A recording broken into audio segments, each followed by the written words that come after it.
that the Soviet Union has suffered one of the worst disasters in the history of nuclear power. De un día para otro prácticamente desaparece la Unión Soviética. Tocamos fondo. Empezaba Cuba en los peores años de su economía. Allí en Tarará, ahí se nuclearon los ideólogos que desarmaron lo que había sido Cuba y empezaron a armar lo que iba a ser Cuba. Realmente no entendía mucho lo que pasaba. Después, posteriormente, con el tiempo, empecé a entender la gravedad de la situación por la que estaba pasando. Los médicos ucranianos dijeron que ya tiene que morir. ¿Y como cuánto necesitan atención médica? Unos 100.000. Sí, nosotros podemos hacer aquí algunas cosas.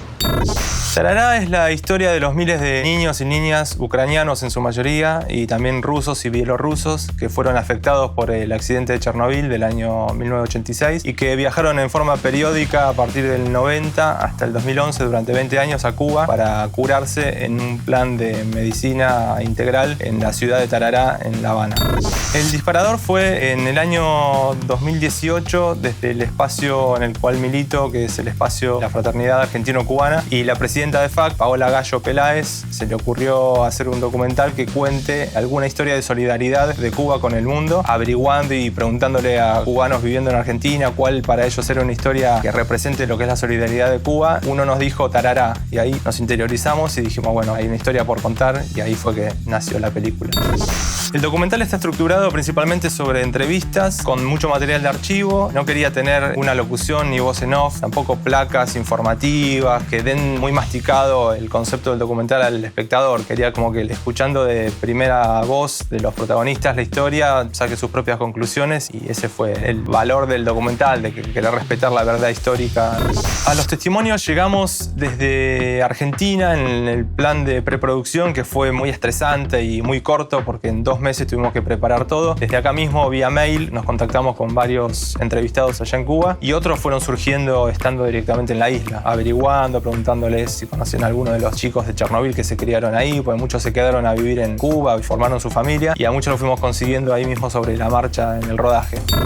Lo más impactante para mí fue el hecho histórico del momento en que Cuba y principalmente Fidel Castro en el año 90 decide lanzar este plan de salud integral, porque fue el momento en el que se estaba desmoronando el bloque socialista soviético y la Unión Soviética se empieza a desarmar, y es justo el año en que Fidel Castro, ya sabiendo que se venía todo este problema económico, Cuba decide traer a estos niños de Chernobyl y durante 20 años pudieron sostener un programa de salud gratuito para no solo enfermos de enfermedades radioactivas que tuvieron en Ucrania, sino gente que no tenía plan médico. La salud en Ucrania en los 90 se resquebrajó y no tuvo mucho sostén del Estado, y ahí fue que Fidel logra armar este plan y hacer una gesta quijotesca como esta. Fue muy impactante.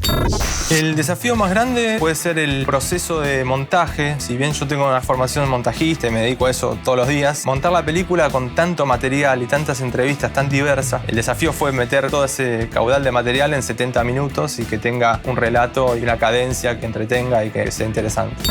La experiencia que tuve por hacer mi primera película es gratificante, porque fue un proceso previo al rodaje muy corto, donde no tuvimos mucho tiempo de planificación y preparación del trabajo de preproducción. El rodaje fue muy intenso y muy emotivo allá en Cuba, y todo lo que es la etapa de postproducción es la que más disfruto porque es la que me dedico. Entonces, haber aprendido lo que es un rodaje a nivel profesional y hacer un largometraje fue enriquecedor por todos los aspectos, y también porque se unen dos de mis pasiones, que es lo audiovisual y lo político. Entonces pude meter en un documental toda mi pasión y fue gratificante al 100%. Que el documental lo haya declarado de interés cultural el Ministerio de Cultura de la Nación para nosotros fue una alegría enorme, y es un espaldarazo también muy interesante para el público, que sepa que tiene un sustento interesante y cultural donde la gente va a poder no solo ver una película, sino que va a poder conocer una historia atrás de todo eso que para nosotros es conmovedora. Es una historia de solidaridad donde hay tanta pérdida y tanto dolor, y donde nos están pidiendo que nos quedemos en nuestra casa. Nos despierta esta película el tema del humanismo, el poder ser solidario con el otro, de ayudar y unirnos. Para nosotros que sea declarada de interés cultural es bastante importante.